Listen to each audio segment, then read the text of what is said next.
Hello, I'm Vimala, and today is Tuesday, October 25th.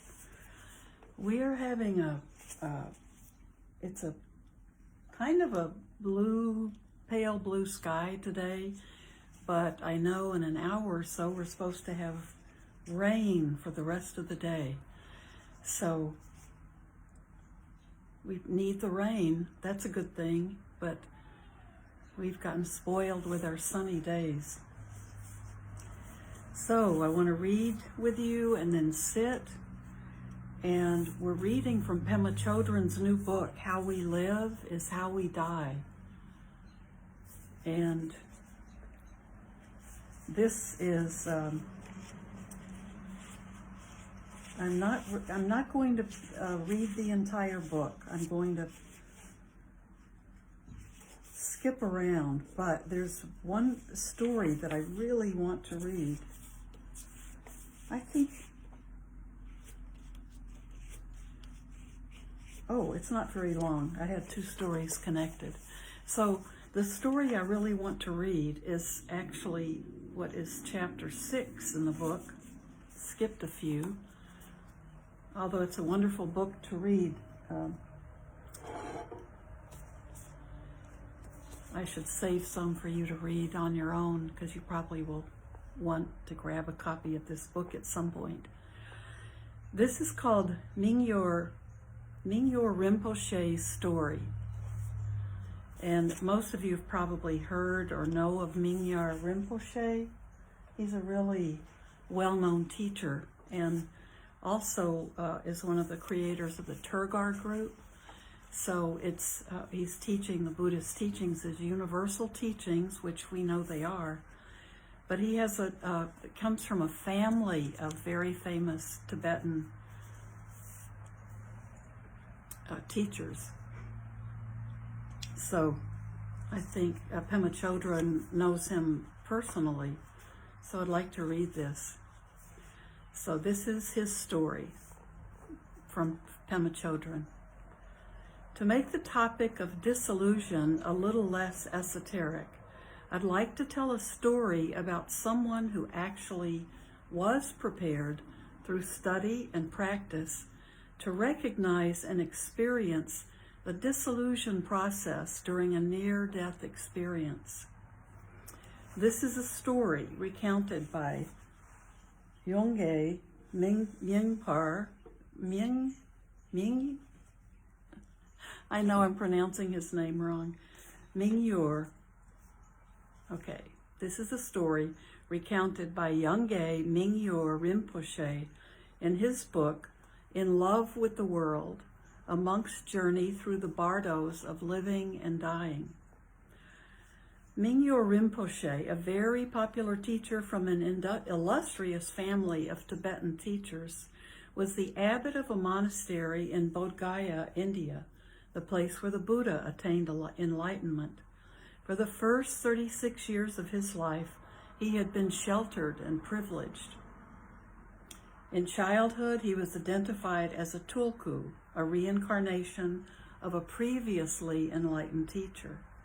His father, the great meditation master, Tulku Urgyen Rinpoche, brought him up as both son and student. At home in Nepal, his parents showered him with love and affection and never let him go anywhere by himself. Even after he left home to begin his formal studies, he was always protected by his role and status. This continued into adulthood. Before age 36, he had never been alone outside in his entire life. Then in June 2011, he got up in the middle of the night and left the monastery to embark on a wandering retreat that would last over 4 years. He had done many retreats in the past, including one for 3 years, but they had all taken place at monasteries or hermitages. The wandering retreat had been a dream of his from a young age. He had long been inspired by stories of ascetics living freely and spontaneously, taking whatever food or shelter might come their way. All he had with him were 2 Buddhist texts, a small amount of money, and the clothes he was wearing. No one knew he was leaving. When his attendant came into his room the following afternoon, he found a farewell letter in which Mingyar Rinpoche expressed his wish to follow the examples of the wandering yogis of the past, such as Milarepa, who spent most of his life meditating in remote caves and sacred sites. And to continue to guide his students, Mingyar Rinpoche had left a well-organized course of study using simple meditation instructions along with hundreds of hours of recorded teachings.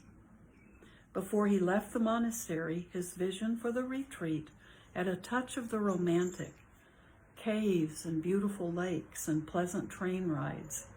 His only plan was to take the first train to Varanasi, the ancient city on the Ganges, where Hindus and Buddhists have done spiritual practice for millennia. Whoops. Let me just make a change. Okay. But first he had to figure out how to buy a train ticket because he'd never done that before. Then when he got on the train in the cheapest compartment, his overwhelming experience was aversion. It was incredibly crowded. Everyone smelled bad and looked bad. He could see lice in people's hair. No one paid any respect to his Buddhist robes. He got pushed and shoved just like everyone else. But he kept saying to himself that this was what he wanted, to have everything fall apart and to have his normal way of being not work at all. He wanted to test his practice in the middle of all this. And what's so inspiring to me is that he didn't just cruise through his experience. He was overcome with fear and aversion, just as you and I would be. He used every practice he'd ever been given, not caring if it was beginning or advanced. In whatever situation that came up, he did everything he could to stay present and work with his mind, even if he felt disgusted or afraid to the point where he almost couldn't bear it. Not too long after that train ride, he went to Kushinaga, the place where the Buddha passed away. He spent most of his time meditating in a park commemorating the Buddha's death. For a little while, he had money to stay in a guest house and buy street food, but when that ran out, he had to start sleeping outside and begging. During this transition, he stopped wearing his maroon Buddhist robes and began wearing the saffron robes of a sadhu, a Hindu renunciate. He considered this change to be an important part of going forward into the unknown. The Buddhist robes had always sheltered him and given him a sense of identity, and he wanted to go beyond all his usual reference points, with nothing to hold on to and nothing to hide behind. Begging was very hard for him. It pushed against everything in his being to have to go up to someone and ask for food. The first place he begged was at a food stall he'd been going to regularly. The manager noticed his change of clothes and said, "You're Hindu now." Then the manager matter-of-factly told him to come back in the evening when he put out all the food scraped from plates for the beggars. He spent much of the day meditating on his embarrassment, using the teachings to work with that emotion. And by the time he returned to the stall, he was ready to accept the leftovers. He was so hungry that he said he enjoyed that meal more than anything he'd ever eaten at a 5-star hotel.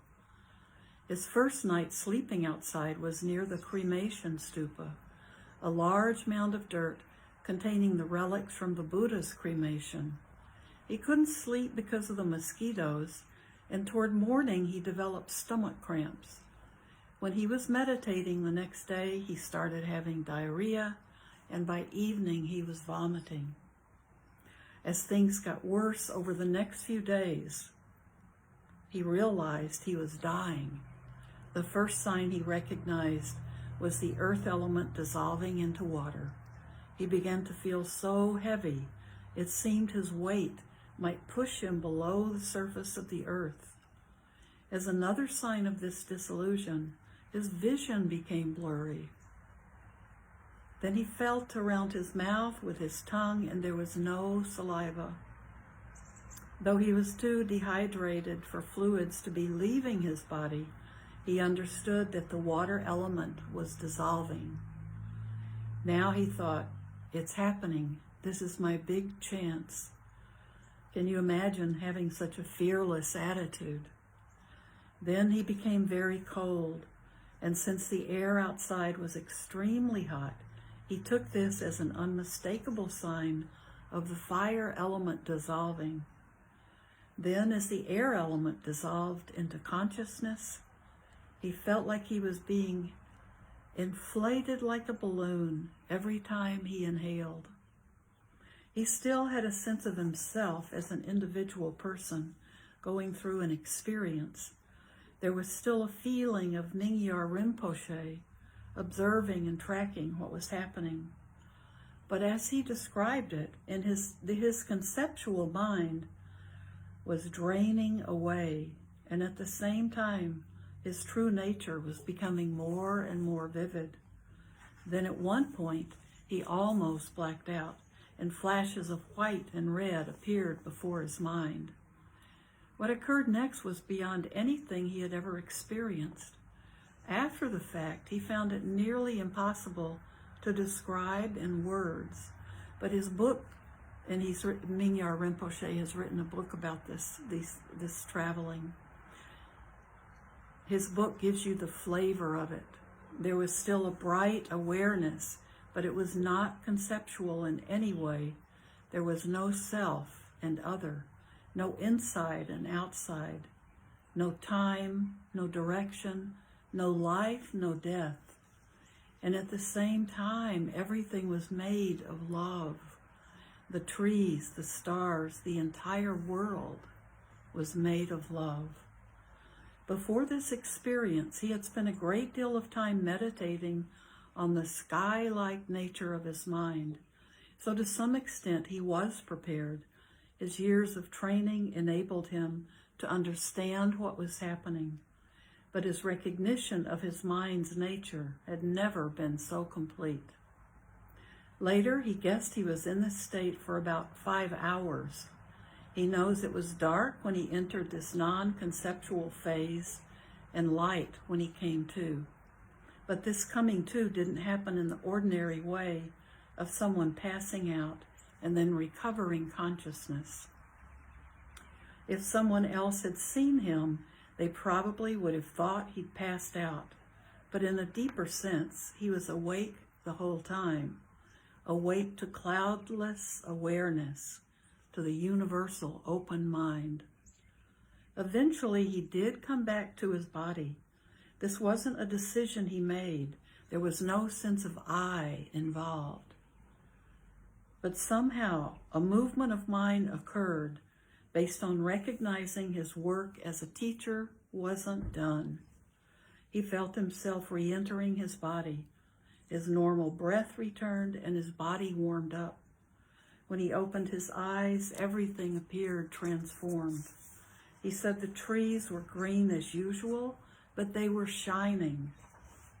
He was still very dehydrated, so he got up to go to the water pump. Then he really did pass out, and when he awoke, he was in a hospital with an IV in his arm. How he got there is a whole other fascinating story, which is in Mingyar Rinpoche's book.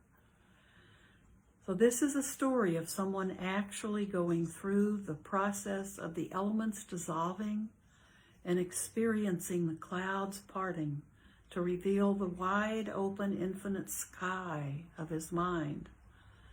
Mingyur Rinpoche, of course, came back, so he couldn't tell us what would have happened next had he stayed. But as it is, this story illustrates the power and importance of continually training in staying open and in familiarizing ourselves with the everlasting in-betweenness of life. From the night he left the monastery and throughout every experience he had over the next 4 years, he tried to live fully in the wondrous flow of birth and death.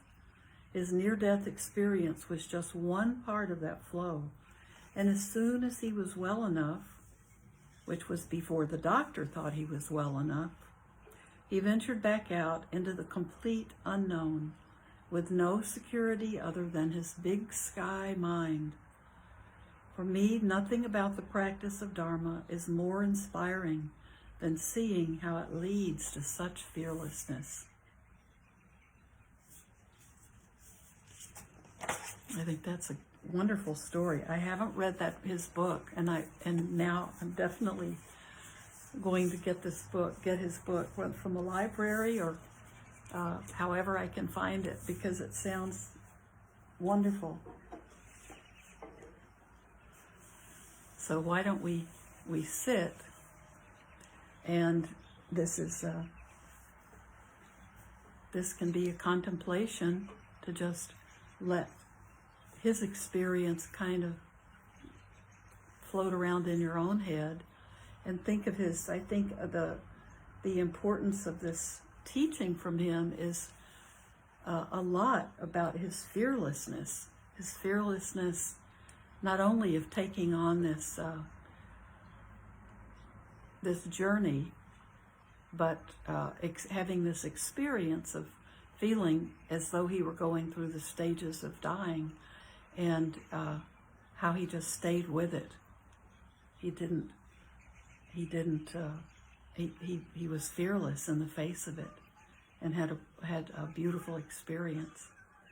And from what I've read about him in articles I read years ago, he was a very anxious child.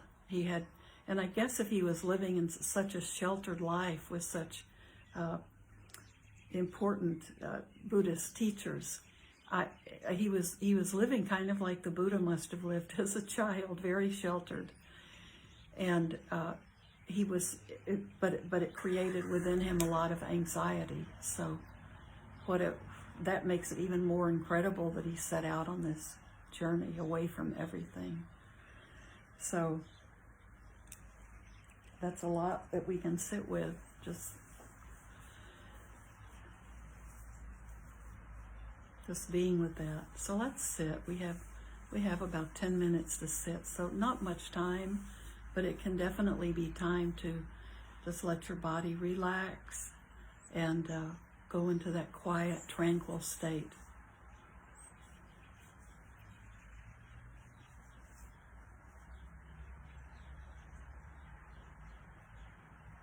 Let's begin by being aware of the breath.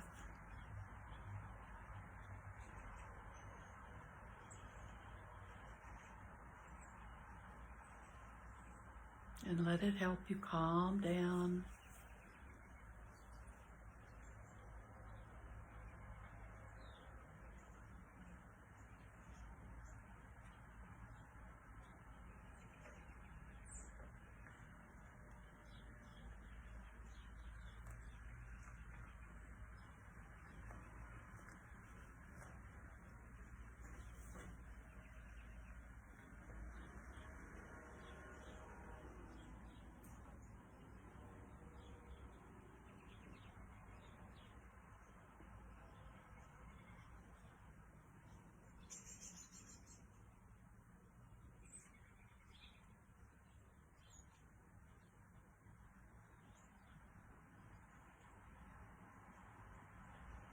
Be aware of your body. Do you feel it settling? Do you feel it just letting you be really present in the moment?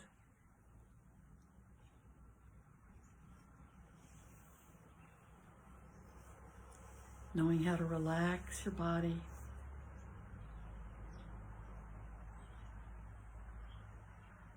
Using the breath as our anchor.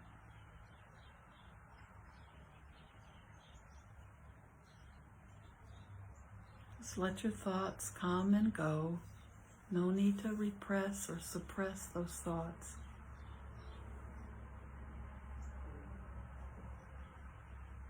Just see them rise and then see them fall away when you don't focus your attention on them.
Keep relaxing and keep letting go. Let go of all the burdens you're carrying around.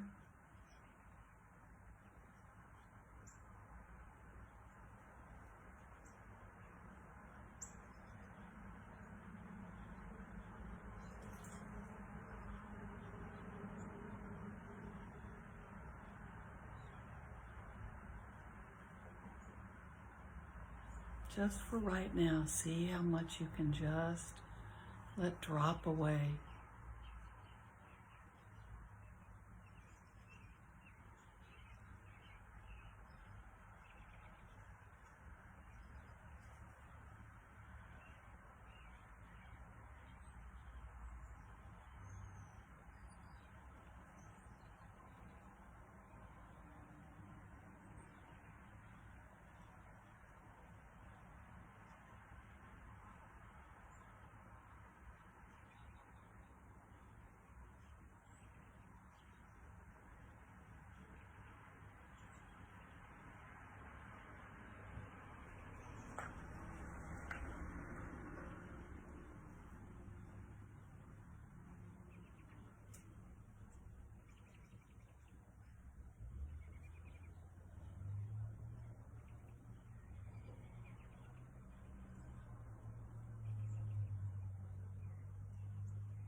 When your mind becomes distracted, just come back to your breath.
Let's end our practice with just a few moments of loving kindness, sending that friendliness and love, gentle nurturing to yourself first. May I be well. May I be happy. May I be peaceful.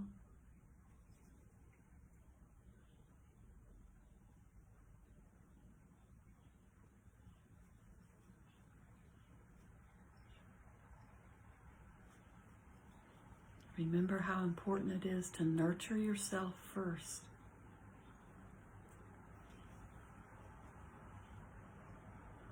And then if you feel up for it, if you can continue with yourself, or you can send this out again. Just like inhaling it for ourselves and exhaling it out to others. So may all beings everywhere be well, be content, feel safe, and may all beings everywhere live in peace. And we can think especially about war-torn countries, Ukraine, and there's so many other small countries and other large countries wanting to perpetuate this model of war for solving problems or gaining control over others.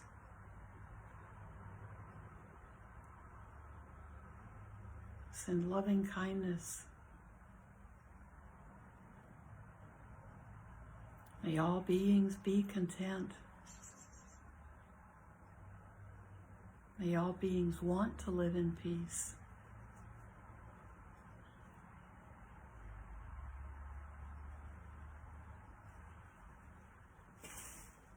And may everyone being affected by climate change,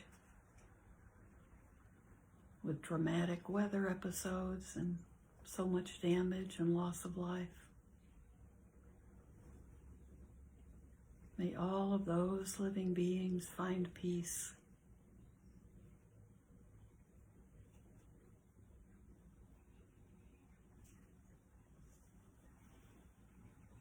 And for our intentions, may everything we do and say and think today be done not only for our own benefit, but for the benefit of all living beings.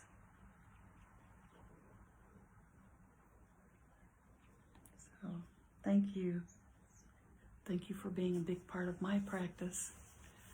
And I'll see you Thursday.